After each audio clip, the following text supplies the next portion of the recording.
one last quick question. Will you just give us your deepest, most vast, profound definition and explanation of what love is? Love is utter alignment with and no vibrational variance from the source who is you. Does it go deeper? Well, there's nothing deeper than that, but we can explain it in other ways. Love is attention in the moment of the feeling of love to the precise opinion and perspective that source holds about the same subject that's on the table. In other words, when you are in that vibe, we actually prefer the word appreciation to the word love because the word love is so loaded for physical beings. You've sort of ruined the word. Because you speak of love when you don't have it, and you speak of love when you don't feel it, and you speak of love when it's missing. And so love for most people is tainted with resistance, where appreciation is a purer vibration. But love and appreciation and joy and exhilaration are all evidences of alignment, which must mean absence of resistance, which must mean focus into fullness of who you are. It's like closing that gap and being one streaming energy. You see, you were one streaming energy before you were born into this body. You were pure love. Then you got here and you started worrying about stuff, so you're not pure love. And then you went in the vortex where you were pure love, and you went out and you weren't, and you went in and you were, and you went out and you weren't. Then you started listening to other people who tried to tell you what it was, even though you could feel it on your own, you see. And now you've made your way back to, and this gathering has certainly been about that today, of consciously recognizing that my vortex is a reality, a vibrational reality, and the source who I really am lives and loves. And when I deliberately reach for the feeling of that until I've tuned myself, trained myself into the frequency of that, then I will really come to know it when I get to apply it to the details of all life. We think that's when you really know about love, because it's easy to love what's lovable. Esther looks at Kate and Luke and Laurel and Kevin. What's not to love? These little kids, she can't not love them.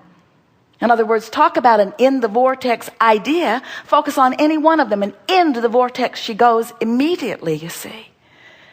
But the true understanding of love is alignment with source, and then looking out into a world, into a situation which doesn't naturally evoke love, but feeling it anyway. Looking at the criminal who is being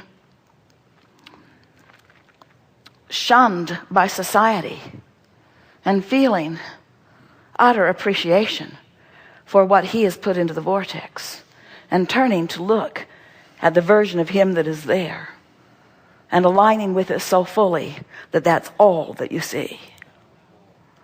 Love is alignment with that which is love, and practicing it until it is unconditional, knowing it so completely that you can't be dissuaded from it, you see. That's when you know you've got it. So to those people that are running around being lovable, tell them thanks, but you're not helping. I'll know I've got it when I am able to offer love no matter what. So, source loves because source knows that in every particle of the universe is unwanted and wanted. And source is self-disciplined enough or selfish enough to seek alignment with the wanted part. So we would say the best definition of love is awareness of self and a determined decision to be in complete alignment with that which is source, that which is truly who I am. And appreciating every rascal that challenges it and makes it more and more and more important for me to do that. Love is not looking at despicable and unlovable and loving it. Love is the discipline to know that if there is a question, there is an answer. And if there is the unwanted, there is the wanted. And having the self-discipline to focus into the vortex where the solutions are. And is it important or not important, but where does self-love, unconditional self-love fit into this puzzle? Must that come first before we can love externally? It doesn't have to come first, but it doesn't matter what the object of your attention is that you are loving. In other words, there are plenty of things on this planet that are impossible to love. Just don't look there. And don't demand that they change in order for you to feel love.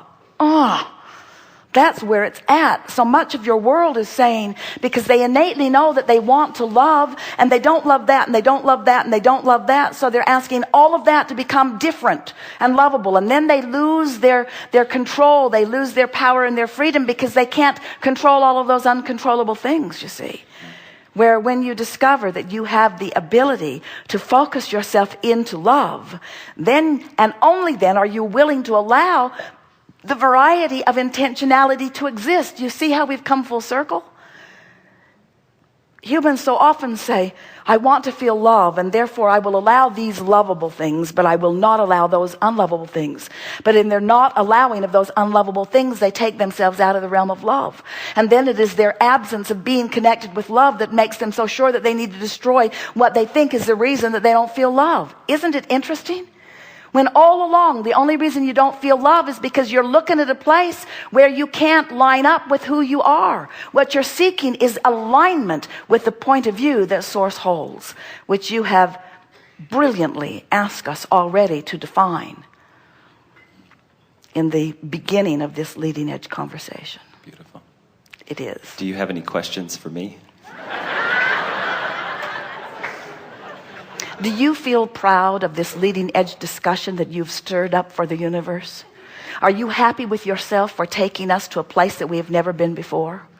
Can you feel the power of the love that we feel for you? And can you feel that you are reflecting it back equally? Do you know that in this moment you are in the vortex like never before, and that you've brought a lot of friends along with you?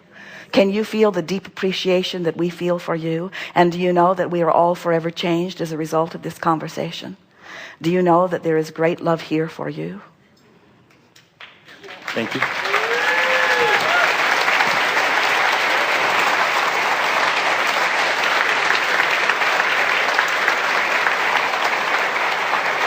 Something more?